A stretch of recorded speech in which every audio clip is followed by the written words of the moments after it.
What's good? What's good? What's good, fans? Thank you guys for tuning in to this Sunday edition to the Voice of the Fans Sunday Special. We welcome you guys here today. I hope everything's all right in your world. Cleveland, how you doing, sir?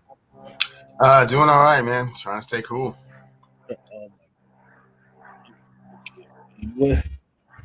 What's the weather up there today, Cleveland? Give us a weather report for the Pacific Northwest. We know Man, it's middle of July here. You guys only get a few months of this of ideal weather. So what are we dealing with today?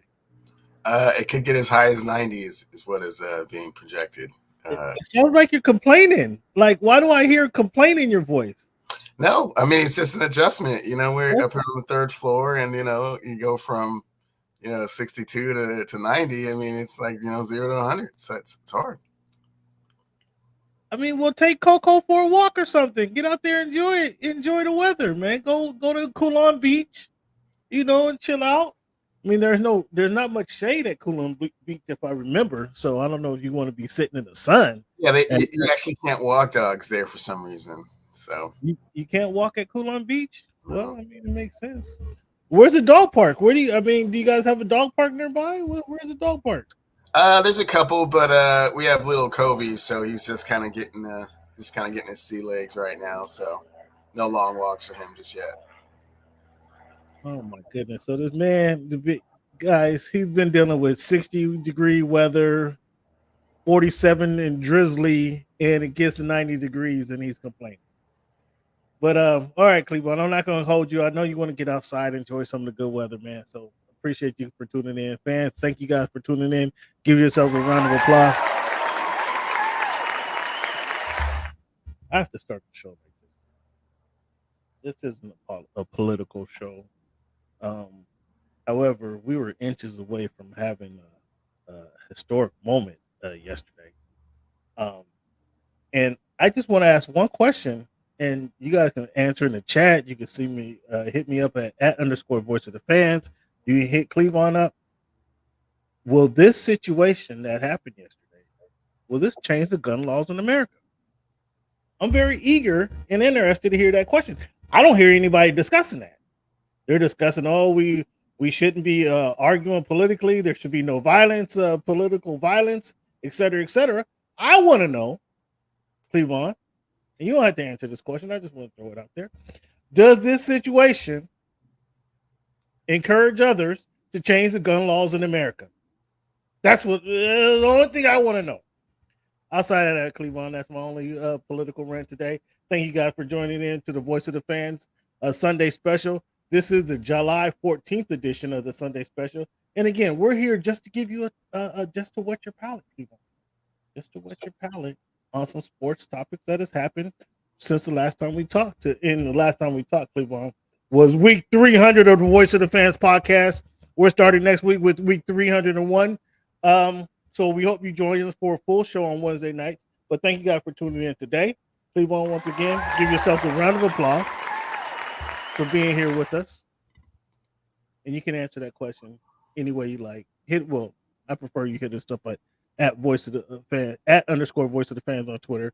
Or you can just hit us up in the chat. However you're watching the show, HMB Media on YouTube or Voice of the Fans on YouTube. Hit us up in the chat. Just answer the one question. There's a situation yesterday, Cleveland. Did that encourage us to change the gun laws in America, the dignitaries? Did that encourage, and you and I can't change the gun laws, but does that encourage the dignitaries to change the gun laws in America? I'm very curious, and I don't hear anybody talking about that. That's one thing I would like to know. Cleveland, another thing I would like to know is we have NBA Summer League going on right now. And what we see, Cleveland, and I'm going to start it off this way. There's several topics I can go in the NBA Summer League. I already know what you think about the NBA Summer League. For those who don't know or haven't followed the show for years, Cleveland, please tell them what you think of the NBA Summer League. It is a glorified scrimmage.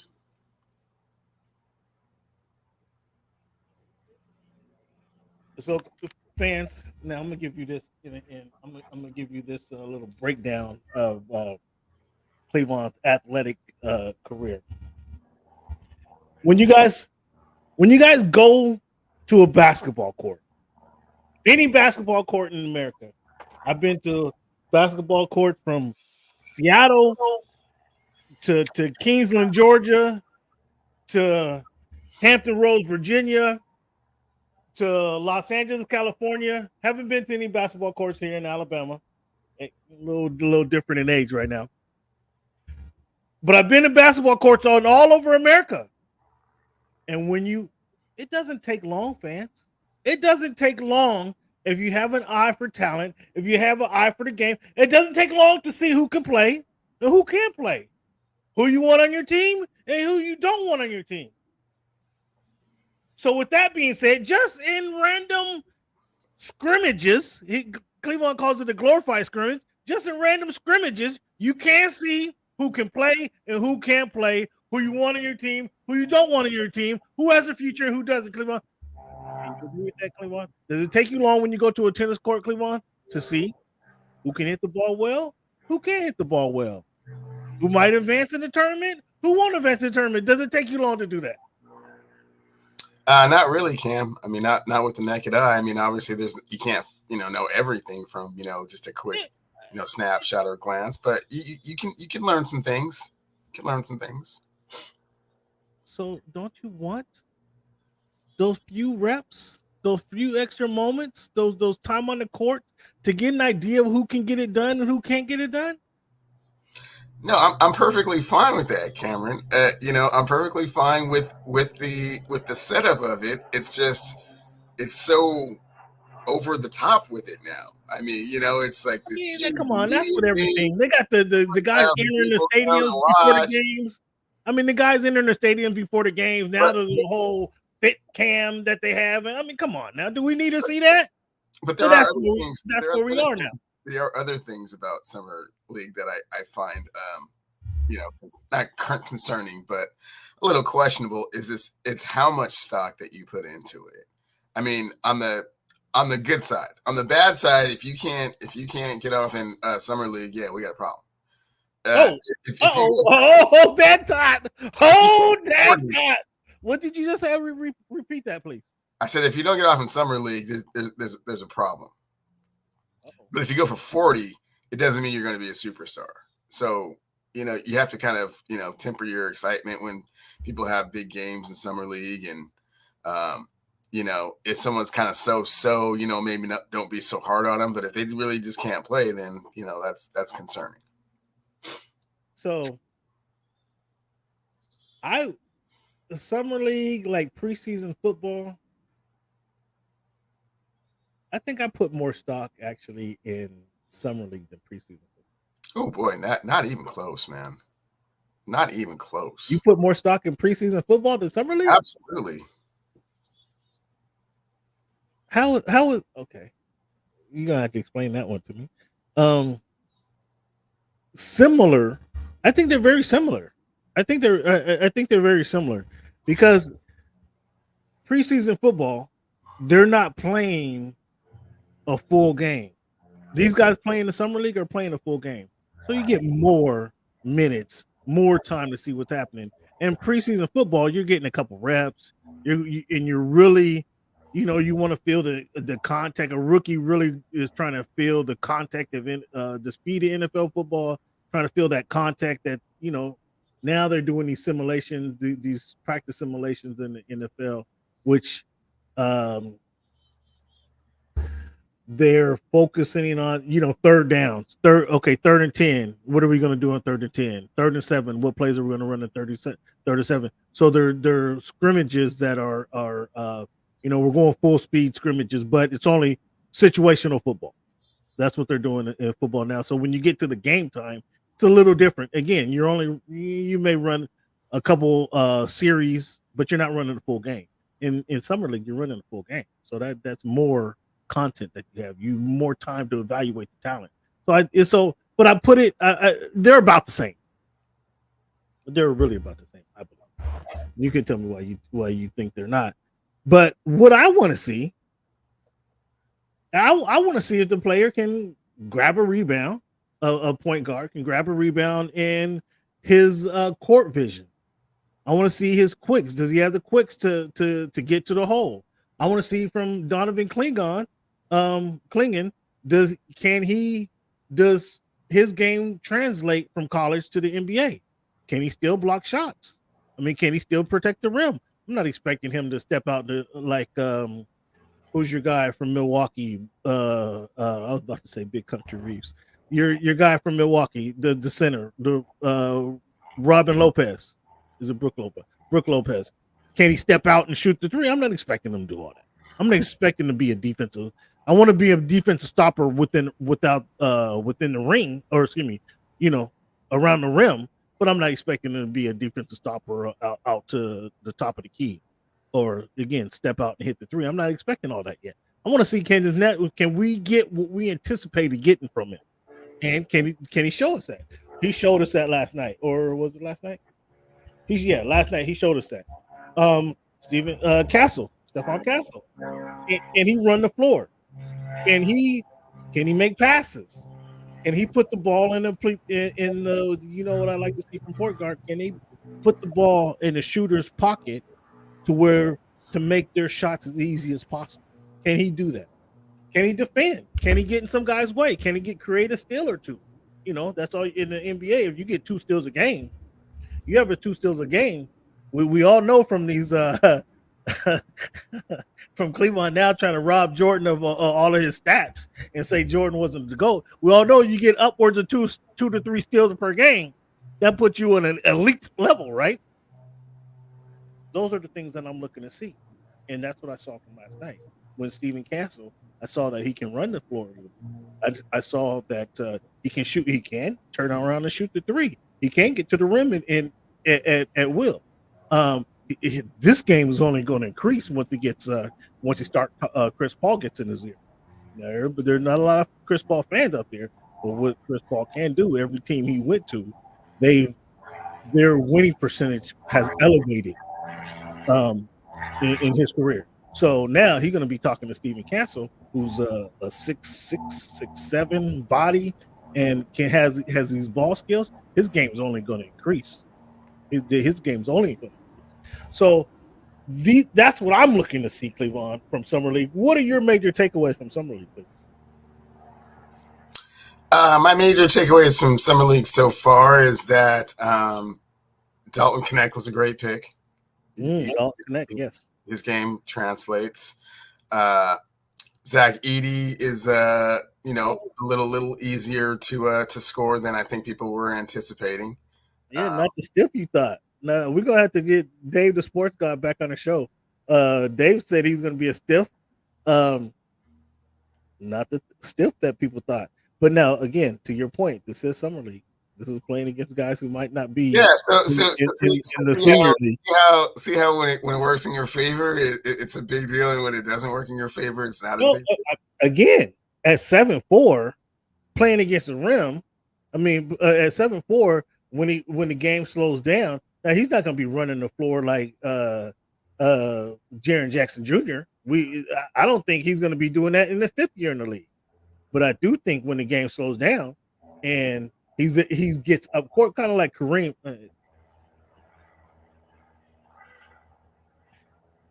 Similar to Kareem in the late 80s when Magic is running. When Kareem comes up the court, finally gets up to the court, now they're going to kick it to him down low and let him do his thing. Let him hit the sky hook.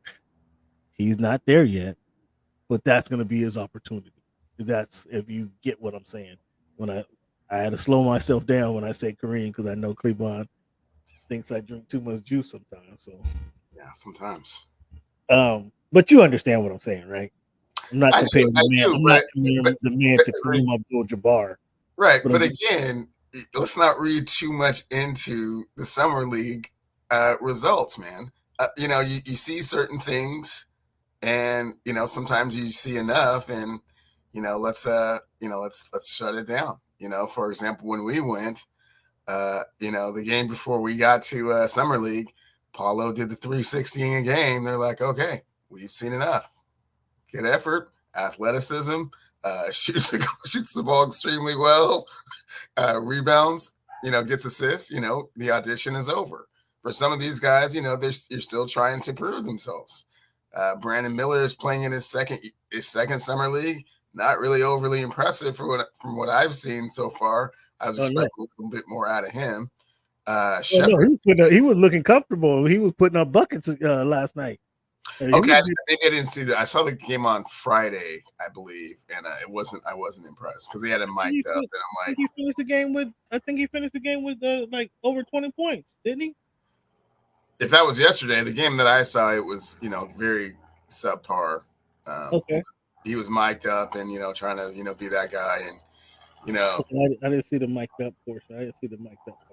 Coming back to your second year at Summer League, who did that last year? Was it Shaden Sharp that did it last year? Shaden Sharp did it, yes. Jabari Smith Jr. Jabari Smith did it last year. But Jabari came back and actually balled out. Those other two, Shaden Sharp didn't really ball out. And I was like, well, he had a good first couple games, but then it kind of fizzled off. Kind of tapered off, and it's like, ooh, this is one of your, corner pieces for the future. But I mean, I think he needed that extra time. I don't know that me personally, I don't know that I was expecting him to kind of go crazy, but he did need that extra time. So you went ahead and went there. Jaime Jaquez Jr. Balled out in his second. I don't even know why he's out there. I don't know what. I mean, he clearly. Well, he played in the select team against Team USA, so he stayed in Vegas and said, "Okay, I'm gonna get some run this week." He clearly a gym rat. Clearly, that's the only reason he's out there. Because I mean, does Jaime have anything to show you? No. Proved more than enough during the regular season last year for me. Yeah, well, I mean, he clearly is a gym rat. Just needs to be wants to be out there doing his thing. Clearly. Brandon Miller last night, 32. That was last night. 32 minutes, 23 and 8. 23, 8 and 2. That sounds like a little bit better stat line than the one I saw. Yeah, 50% from deep, 5 for 10, 50%. Okay. Yeah, I thought I saw. I didn't watch the full game, but I saw it hitting some buckets. But another again, like I say, Jaime Jaquez was out there doing his thing. Who else would you like to see play in these summer league games? Who do you think needs this extra time? I don't know of anyone like specifically that needs to be evaluated on that level. I didn't see the French guys play, so I can't. I know they played on Friday, but I didn't watch any of that game. I love my mom too. Sweetheart. What's happening? Again, I was pretty impressed by Shepard. He came out and balled from what I could see. Did he? Did he? When I was talking about Reese Shepard, you were like, "Camp, settle down. I don't know that he's going to be any good." I still don't, but at least he passed this hurdle, which is you balled out in summer league. Okay, that's one hurdle to accomplish. It's one hurdle to get past, and then we go on to the next thing, which will be not regular season, it'll be preseason against really good players. So what he did against the Lakers against Bronny and Dalton Connect didn't catch you, didn't satisfy you. You want to see more? No, it did. To get past that level, man. Okay, I'm not going to say you've mastered summer league, but you're one of those summer league overachievers. This is my point. So again, Castle, you just want to see things that they can do on the floor. Not saying that, not projecting that Miller's going to average 23 and 8 for this season. Not projecting he's going to average that for the season. You've already seen those things. That's why they're in the league. You're just getting an opportunity to see it against kind of like a collection of, I don't want to call it all-stars, but like a collection of people in your similar situation. That's what you're doing. You're downgrading, man. If you're on the court, we want to see what you can do. We want to see if you have that competitive spirit. We want to see if you can, how you handle yourself on the court, how you handle yourself against competition. That's what I want to see. Whether they're playing at the Y, whether they're playing summer league, spring league, preseason football, I want to see you be able to handle these sets. Obviously, I want you to the lesser the talent, I want you to dominate. But in these situations, I want to see how you handle yourself, how you can play, if you can make these plays, if not or not. Your guy, for example, um, if you can think about it, Cleveland, if you can think about it, before I get to your guy on the Lakers and not Doug, who has not performed in summer league and balled out in the NBA? Can you think of anybody who has not performed in summer league? And when I say not performed, not played, but just stunk it up in summer league, but balled out in the NBA in the league. I don't watch the summer league with that type of discernible eye per se. So that's fair. I haven't really. I'm just saying, can you think of anybody though? I mean, obviously, we get the highlights. We get Dame Lillard knocking down threes, deep threes, game-winning threes. We get the Terry Rozier knocking down game winners in summer league, and then he's still able to shoot. And he's not been. I don't think Terry Rozier made an All-Star game, but he's been serviceable as a guard in the NBA. But I don't think we see Kevin Durant at 115 pounds get up shots in the summer league, and that continues to this day. But I can't think of anybody who has not performed in summer league, who's came in the league and took the league by storm. You know what I mean? Perhaps that's true, but I haven't. So were you wanting to discount or not really celebrate anybody for having summer league moments, you have to recognize that if you don't do anything, that's probably not a sign that you're going to do anything in the league in the regular season. You know what I mean?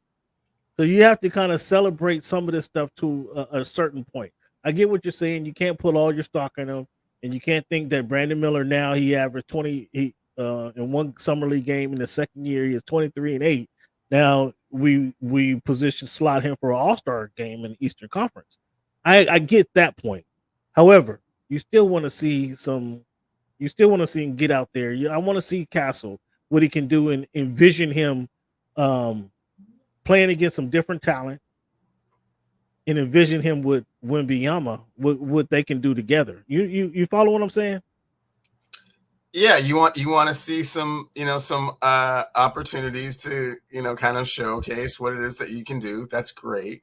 It's so long as you don't put too much stock into it, and so long as you don't give them too much of an opportunity to continue to do that. Just show us the thing, and then come sit next to the coach, man. Stephen Castle served that.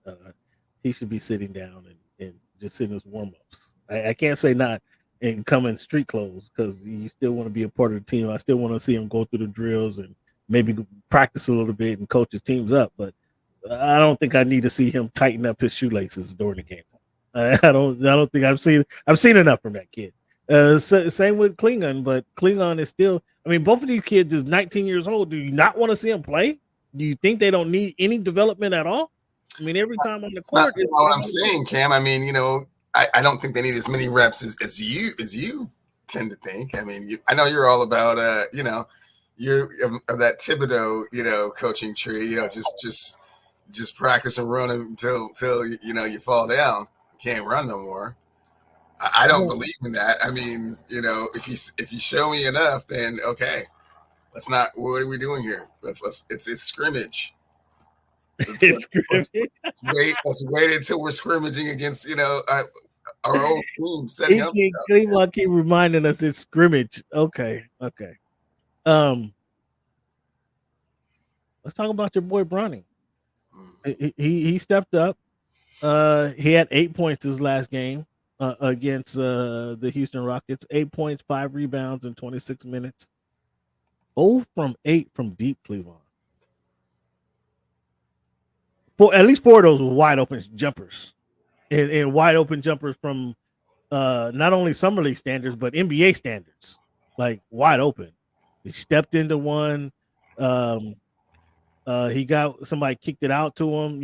What is it? You got a little slick point guard, a little Greek point guard, I think, a little slick dude who hit him for a couple wide open. Not only did he double dribble on a few of those, catch and shoot situations, but I mean, just break them. Talk about what you saw from Bronny, because I know you watch. And I don't want to hear he needs more time. Talk about give us your thoughts on Bronny James, week 2 of Summer League. Yeah, the Lakers haven't handled this well. They've given him far too much exposure, and they're already talking G League, and that's not good. That's not good for the whole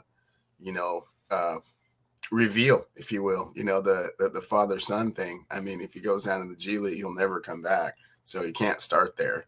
They might send him down there after they do the we're on the court thing. Do the thing after they do the thing.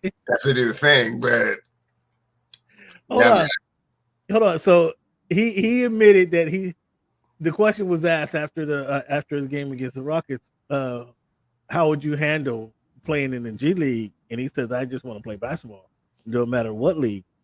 Do you think? How do you think that went over with Rich Paul? Because he's saying the right things because he's been exposed. You just said he's missing wide open jumpers. They keep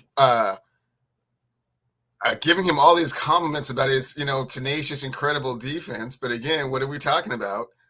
A glorified scrimmage. He's not going to be able to do that against NBA players. It's cool that he can do that against some of these guys that are on the Ignite and are going to be G League All-Stars. That's cool, but that's not something that translates to the pros. So at this point, what they made the mistake of is showing the whole world that he doesn't really have any skills that translate to NBA basketball. And I was hoping they did the right thing and just said they did the right thing with the sore knee after that 2 for 9 game. But that was too obvious, man. That was too obvious, man. That after one game, like a trace swelling, like nobody even heard of that the injury that they came up with. I mean, they couldn't just throw us some felonious injury. Of course they could. It's the hamstring. Nobody ever knows when your hamstring is good or bad. They said a knee. They said a knee. Trace knee. But what did I say? I said they should have went with the hamstring for Summer League. They did it. Or bad back. Back. Yeah, something that's very hard to diagnose, and it heals slowly. So yeah, that's what they needed. But instead, you got Bronny out here, throwing up brick after brick. Not really supposed to be a shooting guard anyway. You're only 6'2", so I didn't really see incredible ball handling skills or anything like that. So, yeah, man. Can you come back from this? Do you pull him now, or do you have to send him out there again to kind of have a good game, at least have a good quarter?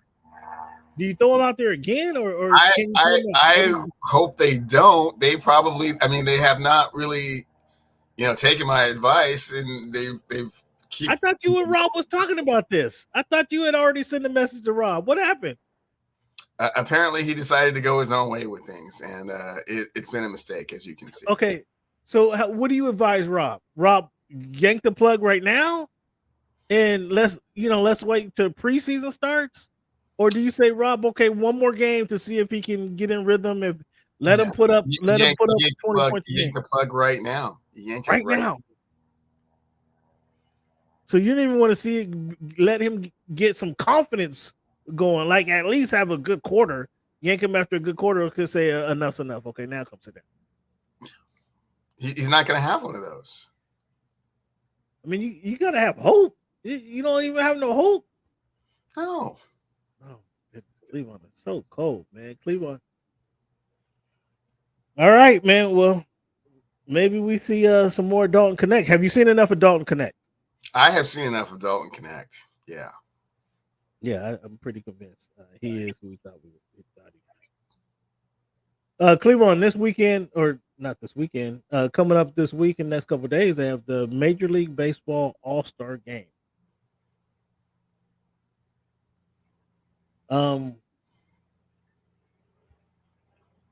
Cleavon, the exciting part used to be, I remember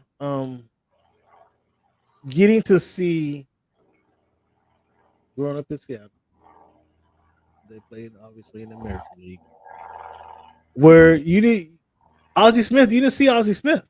Only time you saw Ozzie Smith was on TV, right? Or excuse me, on highlights, because we didn't see any St. Louis game.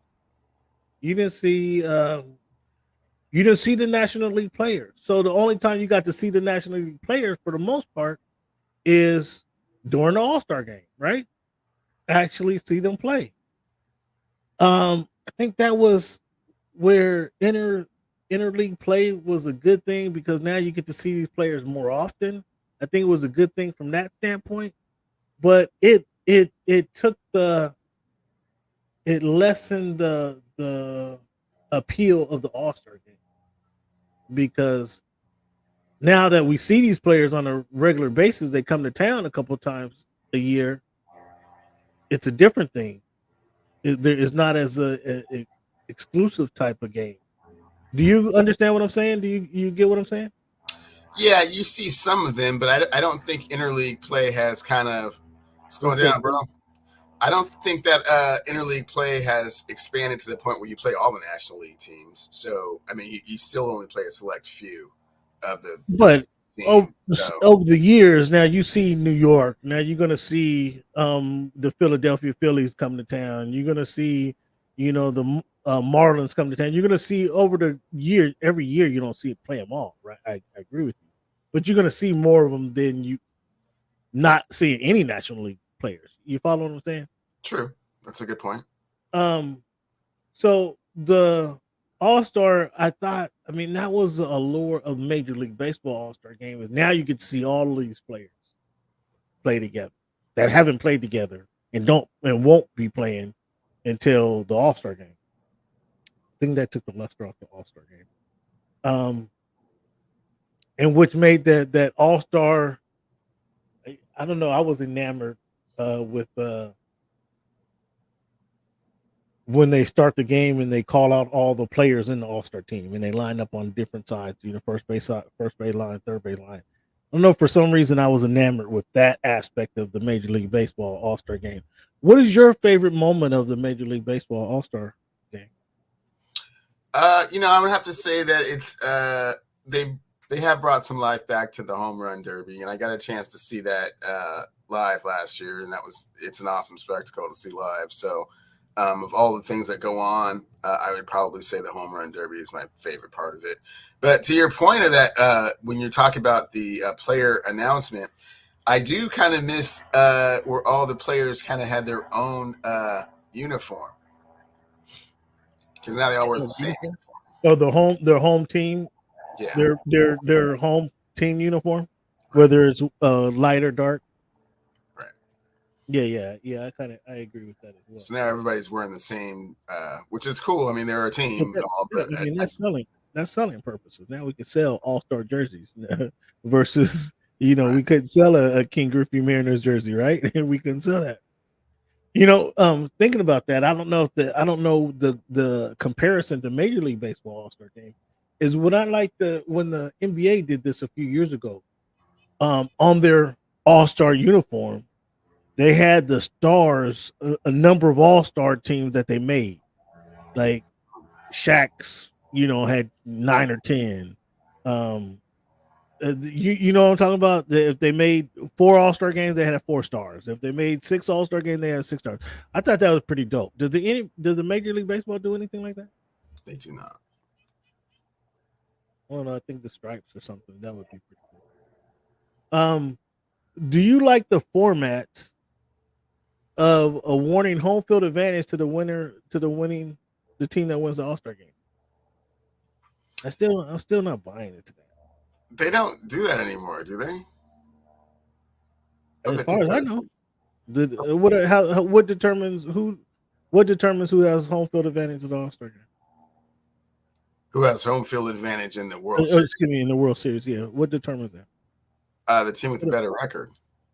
I thought it was an All-Star. I thought it was the. It was for a time being, but I thought they changed that, but maybe they didn't. if so, it's not. I'm not a big fan of that because you're making an exhibition game like something really, really important or critical to. But that's why they did it to begin with, wasn't it? Is try to add some importance to the All-Star game. Like I think it adds a little too much importance to it because it is, after all, just an All-Star game, and you're not playing 100%. What if the NBA did that? That would be horrible. What if the NBA? The NBA is just fine where it's at, man.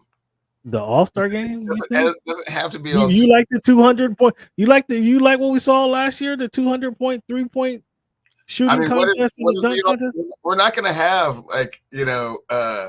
real serious competition, man. It's too much of a party. It's too much of a party, man. Well, that it is. That it is. That it is. But if they did that though, wouldn't that change it a little bit? Well, of course. If you get home court advantage in the finals, if you win the All-Star game, but then how many people are even concerned with that? There are All-Stars that are not going to be in the finals and won't take it as serious. Like Tatum and Jaylen Brown will be taking that serious. Joker will be taking that serious. I don't know how serious De'Aaron Fox is going to be taking that game. I don't know how serious. Why you taking shots? You taking shots at De'Aaron Fox? I'm giving you an example of an All-Star that's probably not going to be in the finals, so he's not playing every possession all super serious. Whereas those other two aforementioned players that I mentioned are taking it more serious because there's a greater chance that they're going to be in the finals. But there's more. Okay, I understand. I get the point that you're making. I think it's still an unfair shot at De'Aaron Fox. I think it's an unfair shot at De'Aaron Fox. But I do understand the point that you're trying to make here. However, I would say there's more players in the NBA that would be playing in the NBA All-Star game that feel they have a chance at the NBA Finals than not. The Phoenix Suns, Devin Booker, Kevin Durant. You're going to say that they're playing in February. They don't think they can make the NBA Finals in February? You don't think they can make the NBA Finals in June? Or in May? A possibility. I don't think it's go all out for this All-Star game so that we can lock up a home court advantage in the NBA Finals. No, I don't think that they think that way.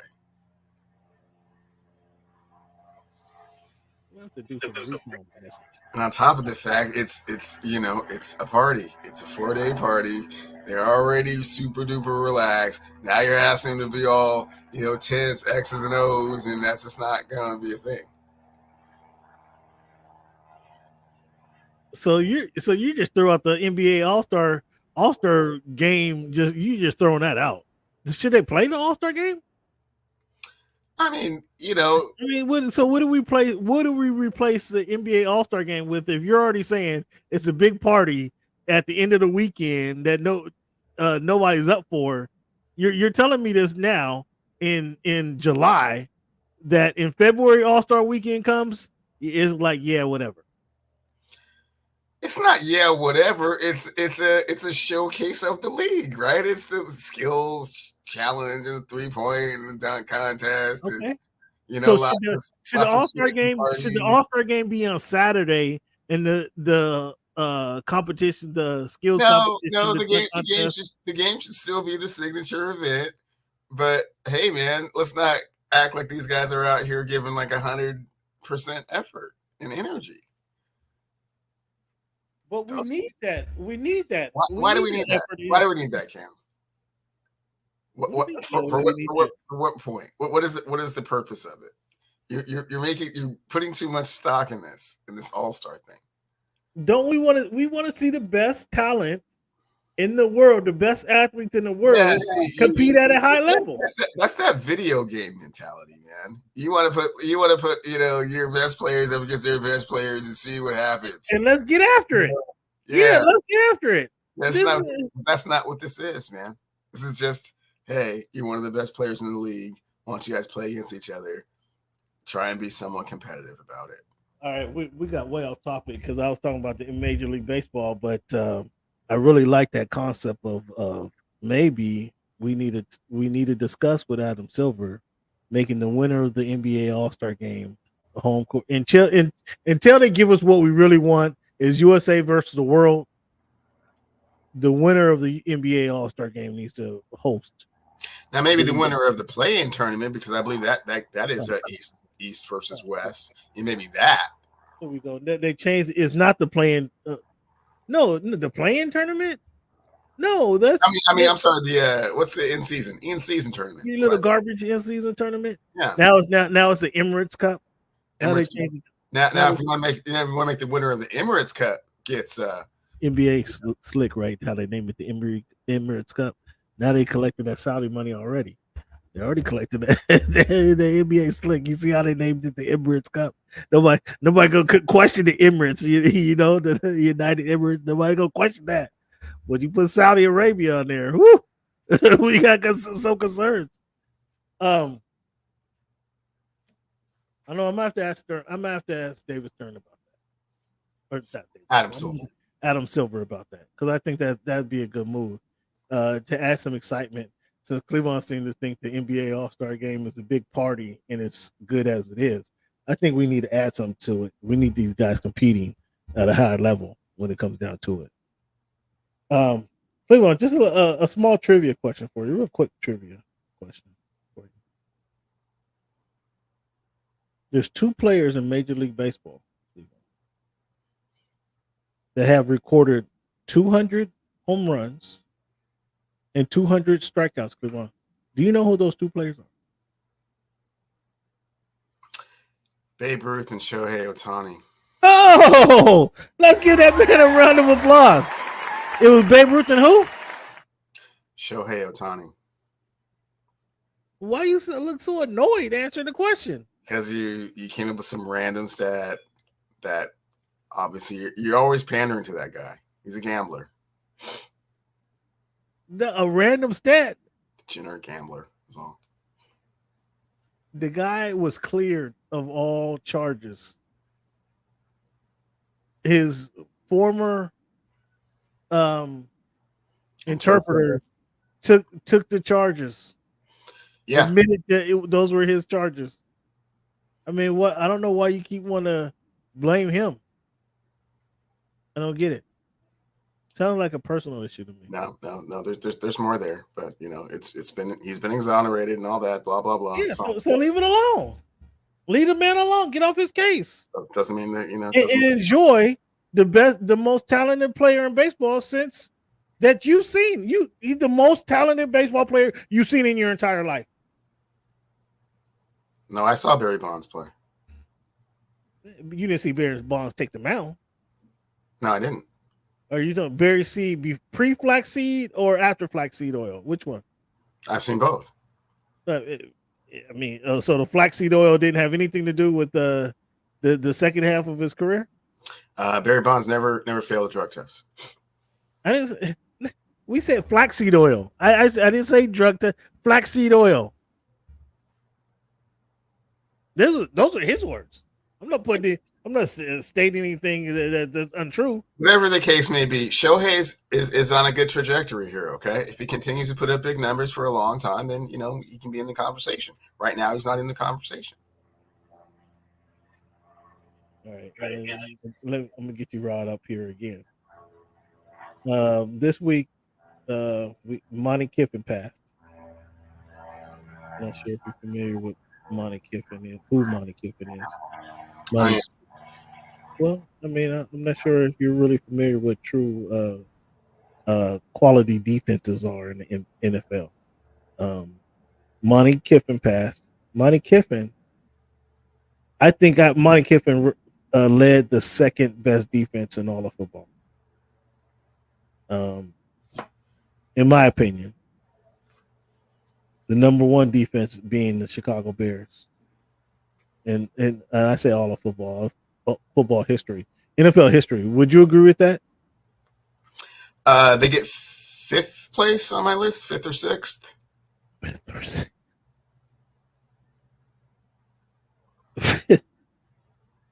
fifth or sixth. Yeah. You talking about the come on, Cleveland. The Tampa Bay Buccaneers with Derek Brooks and Rondé Barber and John Lynch and Warren Sapp and Simeon Rice. They were real good. Like I said, like 5 or 6. Okay, who's number one, Cleveland? Who was the number one defense? I'll give it to the Bears. That's pretty. It's a pretty traditional pick. Well, I mean, you got these guys at 5 or 6. I don't know that you're okay. So let's do it real quick here. The Bears. Hold on. I gotta note this just for purposes. You got the Bears. I'll give it to the Bears. That's a popular pick. As it in this question, when you say it's a popular pick, that makes me question your football knowledge right there. Just so you know that when you say it's a popular pick, like they weren't the most dominant team. They weren't the dominant team. I mean, come on, Cleveland, for real, seriously. Okay. So Bears are number 1. Okay. I'm going to give the Ravens the number 2 spot. You okay with that?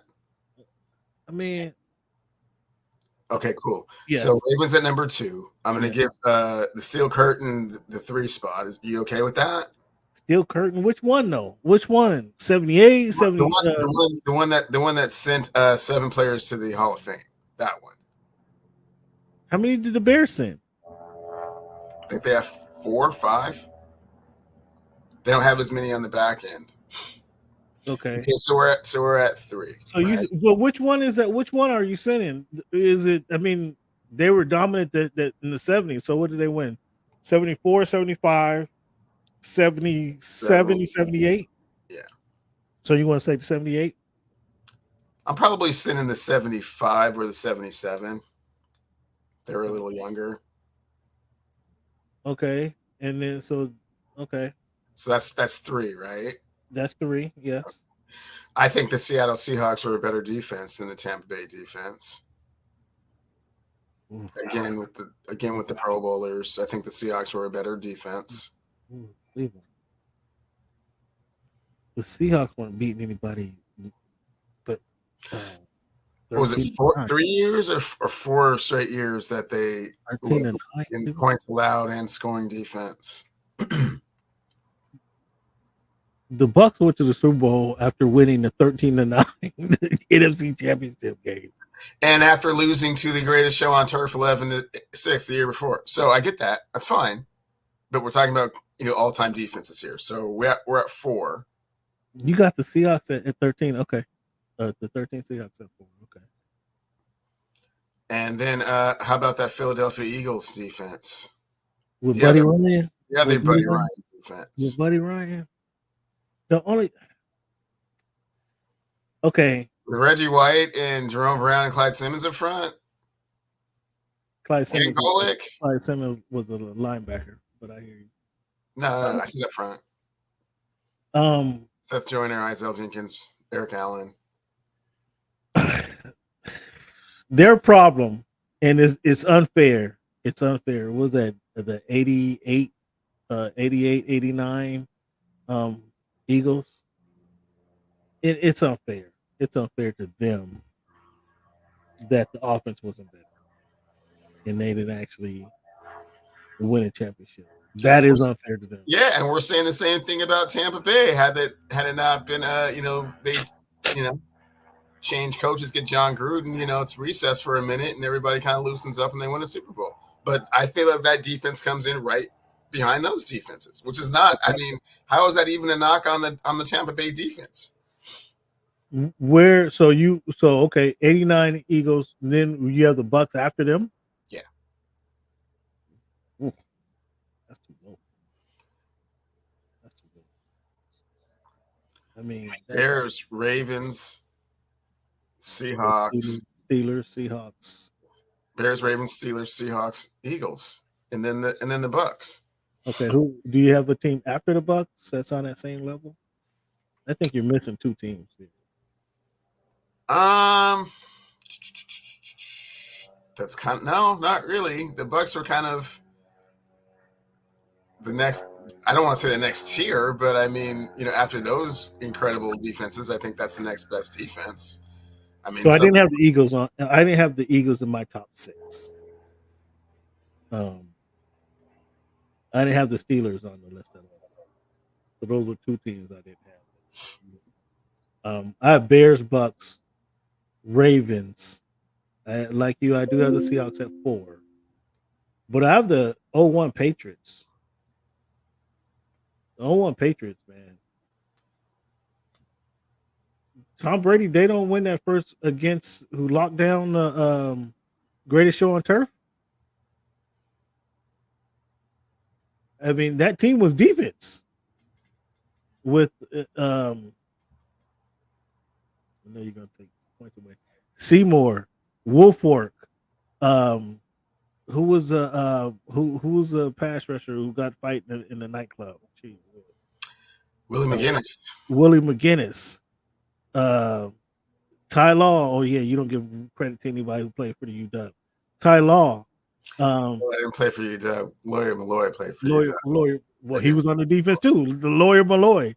I mean, no, that's not an all-time great defense, but I mean, what they did against the all-time great offense. All-time great defense.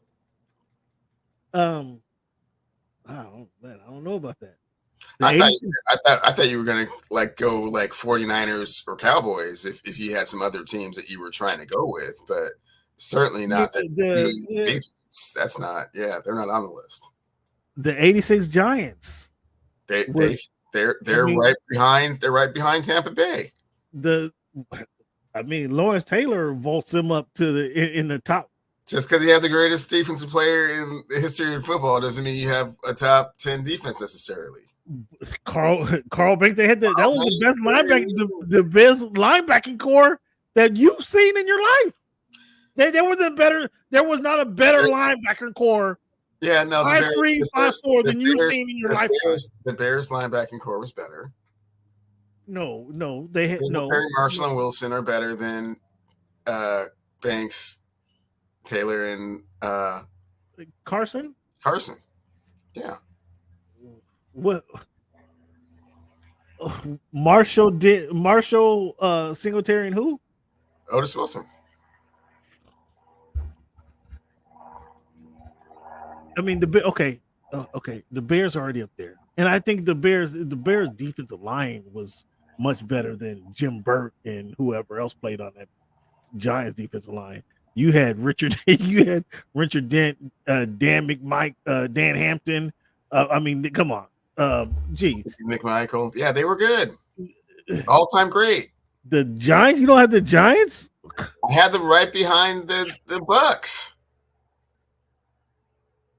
And then those Niners, the Niners were solid. Solomon was a beast. Obviously,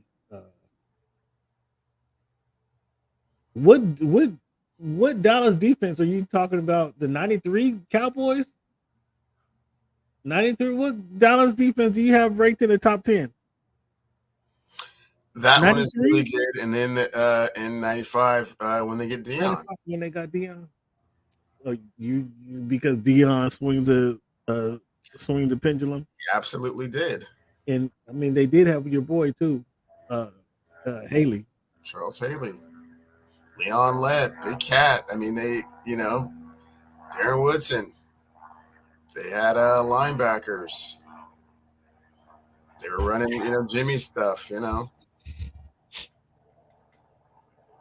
Interesting conversation. I mean, so we went.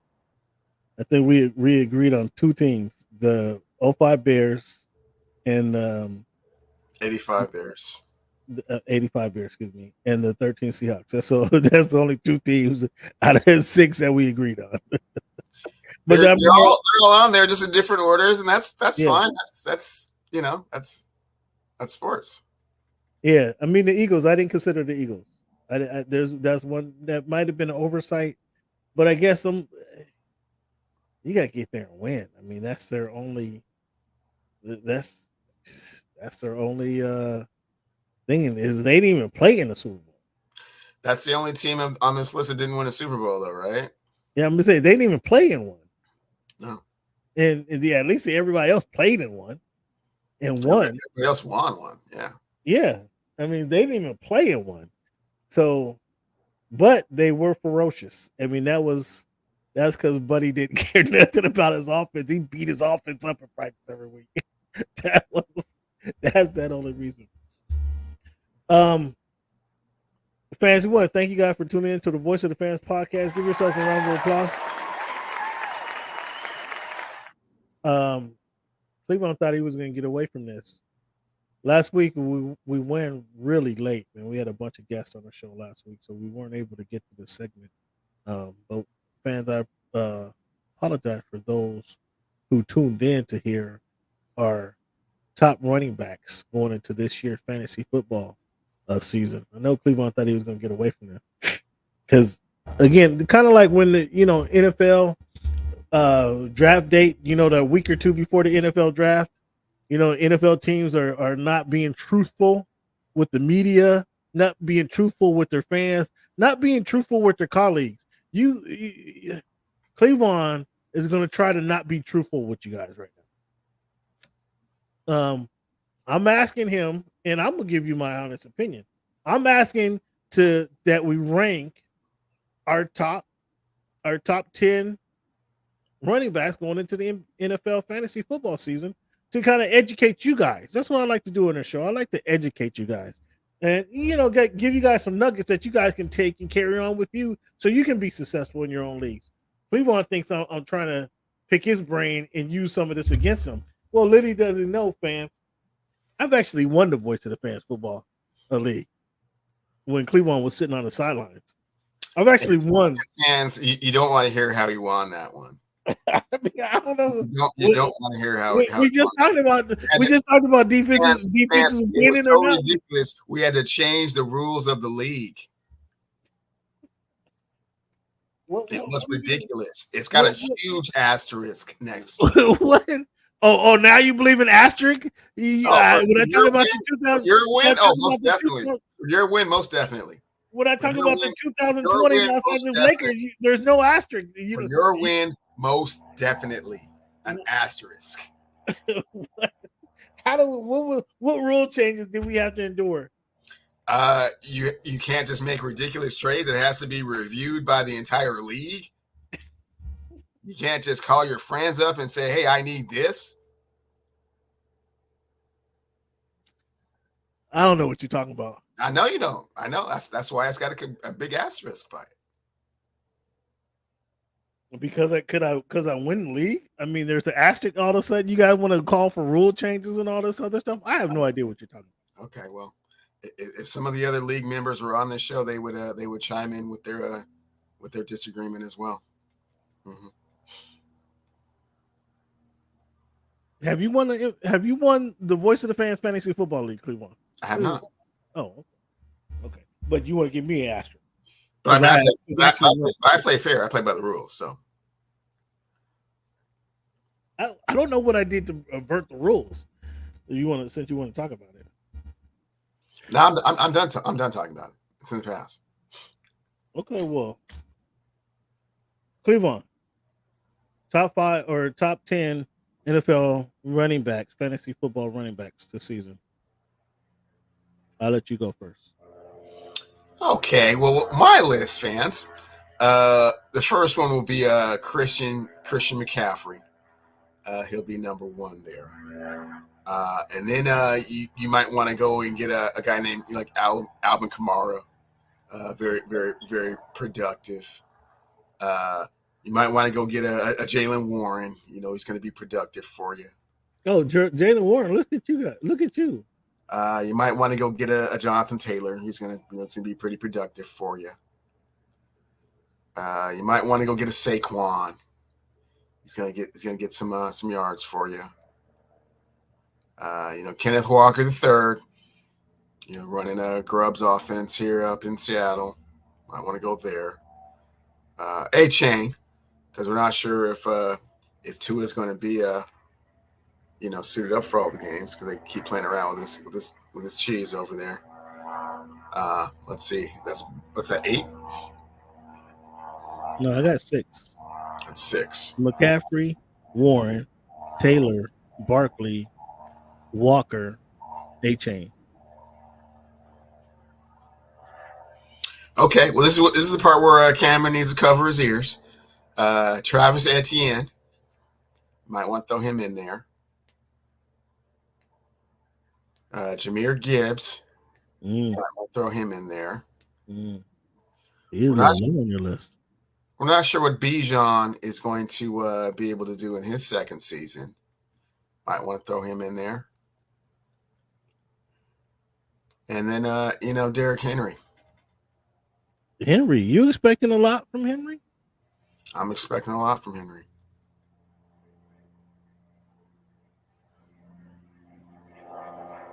Even playing next to Lamar, you think? I think he's going to be. I think he's going to be. I mean, he's going to get you touchdowns, short yardage back, touchdown. You think he's going to be more than that?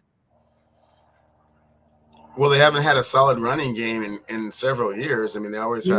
They led the league in rushing. They led the league in rushing 2 years ago. I know.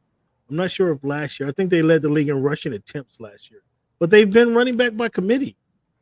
They've been that committee's been slimmed down. It's slimmed down, and look, he might get every opportunity. But I think,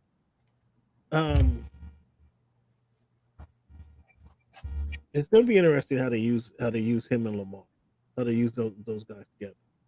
That's going to be interesting. So Cleveland named. Who interesting Cleveland didn't name is Breece Hall. So I'll start with guys that Cleveland did name. Is Breece Hall is just somebody you want to keep your eye on. Kyron Williams is somebody that I would take off of Cleveland that Cleveland left out. Another guy that Cleveland left out is I'm surprised he left this guy out is Isaiah Pacheco. Why'd you leave him off your list? You were high on him. Didn't he help you get to the playoffs recently? Yeah, he was fairly productive. Yeah, he was all right. Did some things here. Cleveland, I'm surprised Cleveland has a lot to say about this particular guy. What do you think? This is a question. I'm not adding him to my list. Well, I guess we're going to have to add him to my list. I will add him to my list. So I got 2 guys here. James Cook, Buffalo Bills running back. He kind of came on in the second half of last season. Yeah, he's going to be important. But then somebody you talked a lot about, but you didn't mention, and I think you think Cleveland's trying to play slide with me right now, is Joe Mixon. Joe Mixon, you expect Joe? I mean, when the Houston Rockets, the Houston Texans signed Joe Mixon, you was talking about Super Bowl. I thought I saw you post a flag in your background after that signing. Well, we're not sure what he has left in the tank. Football players age in dog years. We'll just have to see. The best back in the NFL, Cleveland did not mention, who will now have talent around him. The talent that he hasn't played with. This guy has not played with the talent that he has around him in his entire career.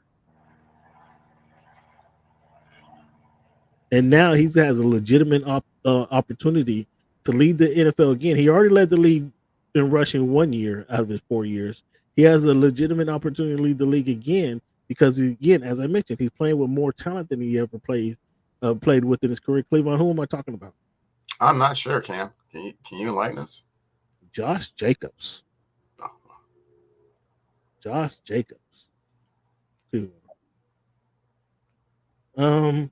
Somebody else who I think is going to get good opportunity, and it kind of depends. Well, he's going to get a good opportunity to run the ball. I think they should probably lean on this guy. He's on his this might be a 4th team in 3 years. Did that work? He's on his 4th team. I'm pretty sure this is his 4th team, maybe in his 5-year career. You know what I'm talking about, Cleveland? I think they should be leaning on this guy with the rookie quarterback. They should actually be leaning on this guy pretty significantly. Oh, is that your guy Swifty? Is that your guy Swifty? They should be leaning on this guy pretty significantly. For some reason, it's weird. He never seems to stay where he's at, right? But he's been productive everywhere he's been. He was productive in Detroit. He was productive in Detroit. He was productive in Philly. And I mean, what's the quarterback's best friend, Cleveland? Strong running game, Cam. So why wouldn't you lean on this guy? Why wouldn't they lean on this guy? So I'm down to 7 now. Now this guy here, Cleveland.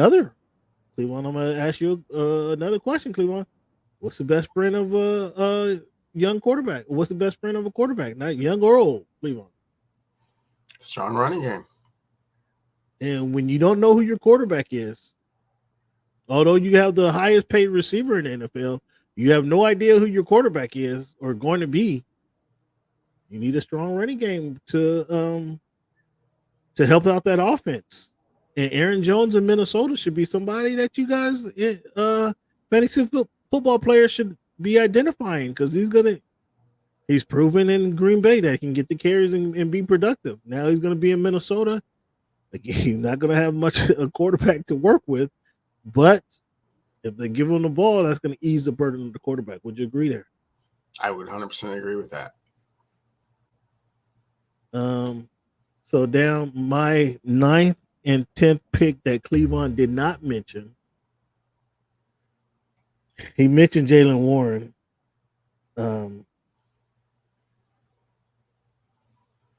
Does Najee Harris have a resurgence? No.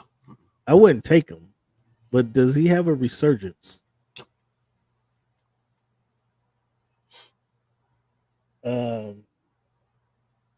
The guy, now we talked about Baltimore's running game, right?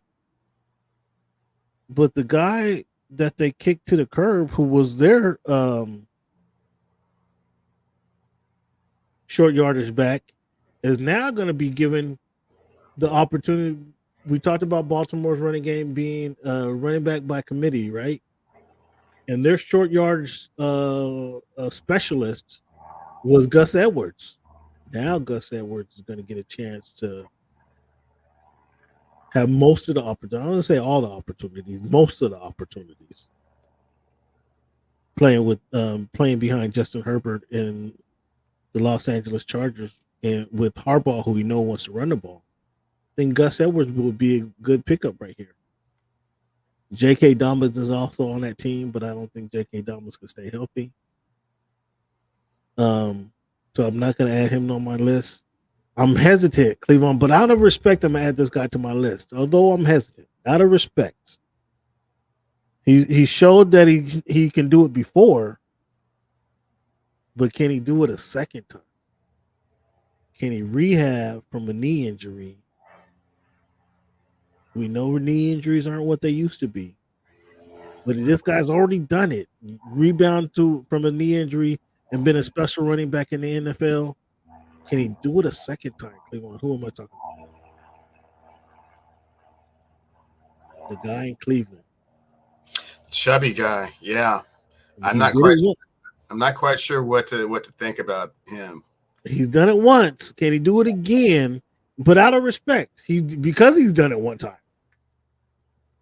I mean, I have to add him number 10. I'm looking at Antonio Gibson in New England, Chase Brown, and just a kind of honorable mention. Chase Brown in Cincinnati. Chase Brown's going to be similar to what Jaylen Warren was last year for Pittsburgh. I mean, he showed that given opportunity he can produce. But now with Mixon gone, he's not the surprise back. He's not the change of pace back anymore. So let's see. They have Zach Moss.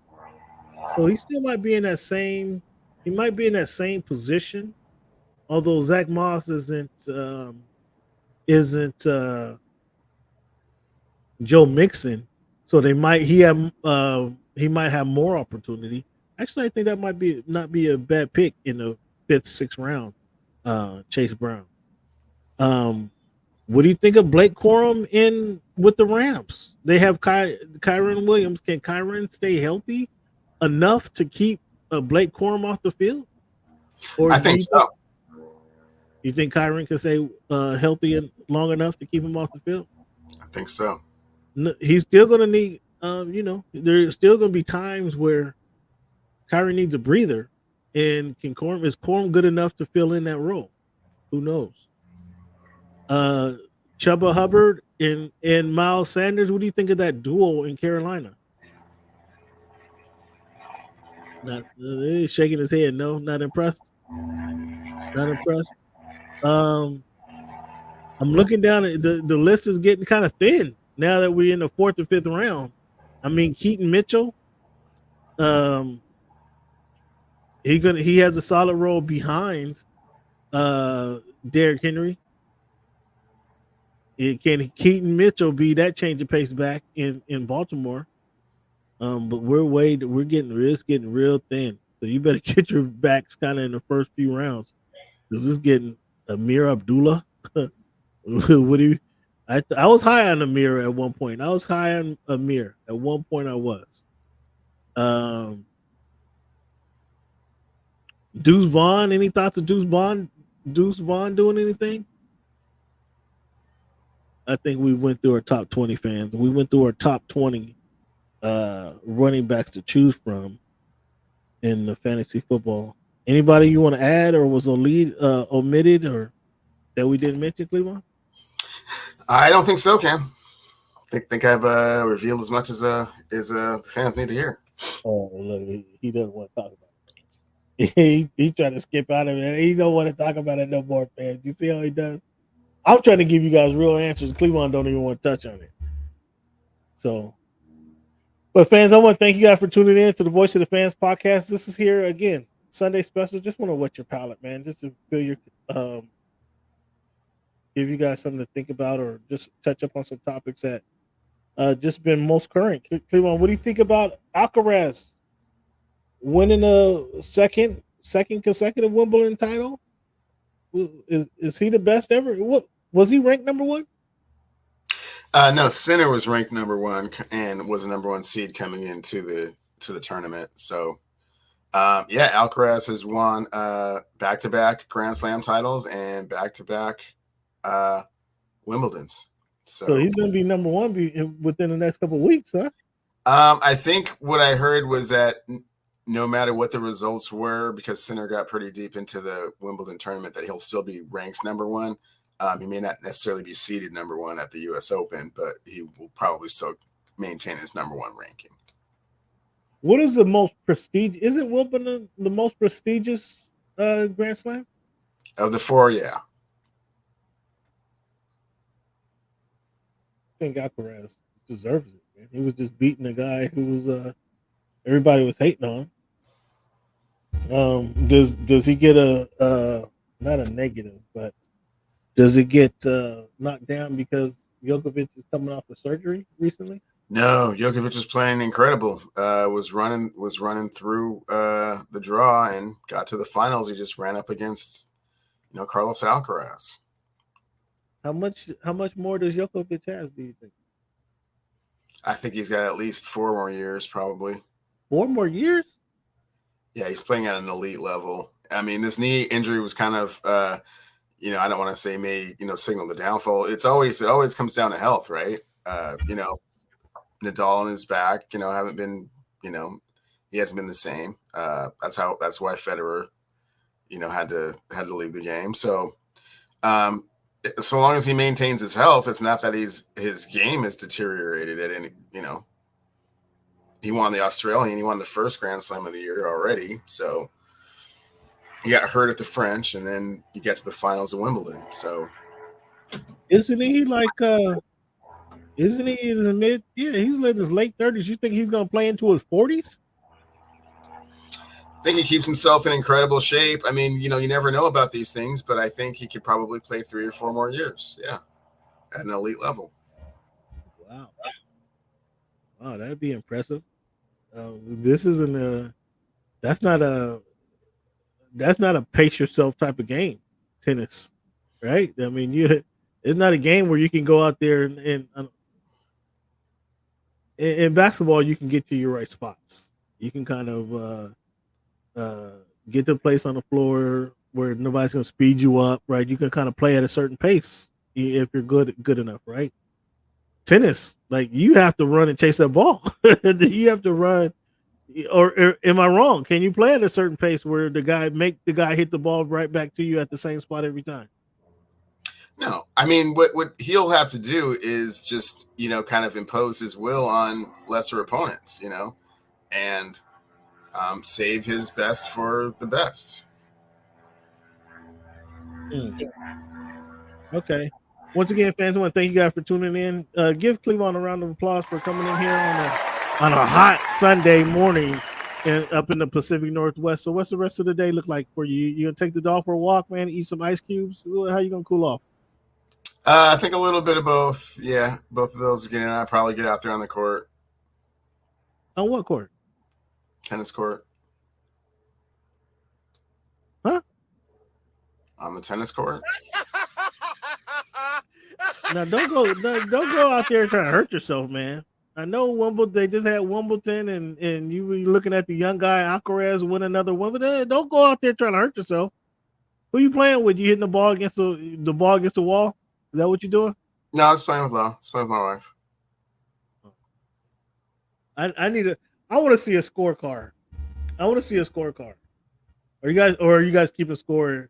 This is like NBA Summer League where you guys are just hitting the ball over the So it's like NBA Summer League, yeah. Oh, okay, okay. Because he certainly wasn't going to come back and tell us if he got an L, fans.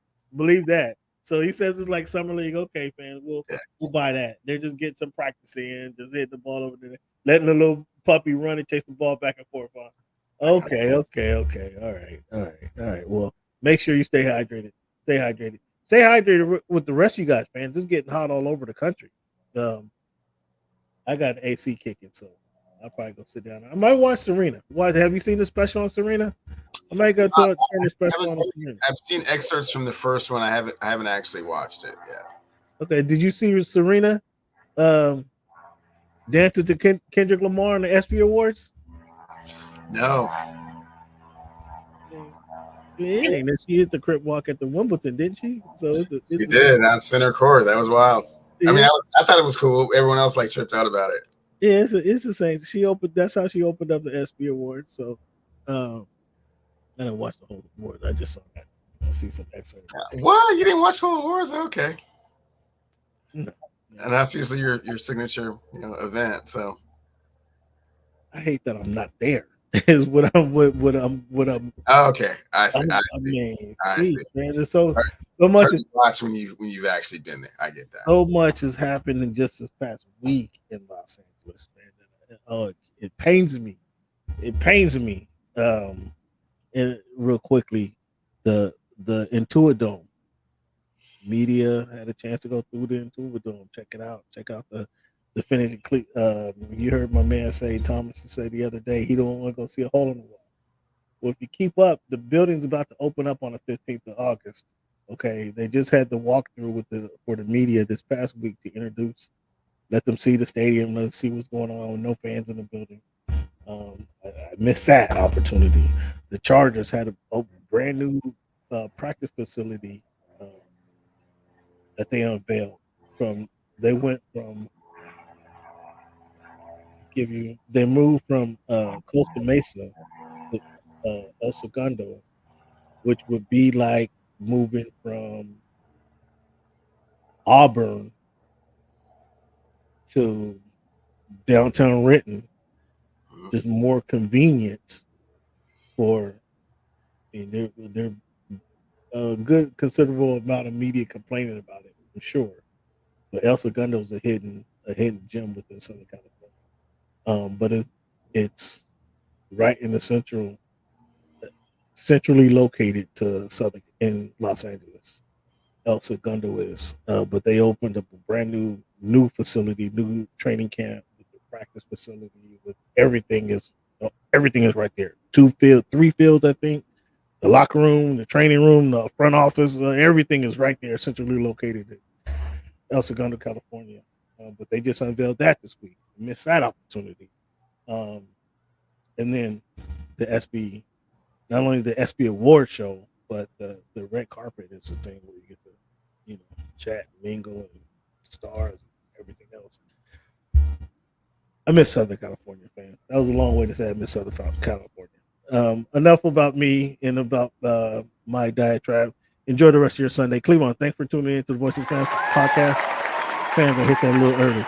Let's give Cleveland a round of applause for joining the Sunday special. Give yourselves a round of applause for joining us on the Sunday special. Thank you guys for tuning in. Thank you guys for sticking with us. As always, man, thank you for making our voice your choice.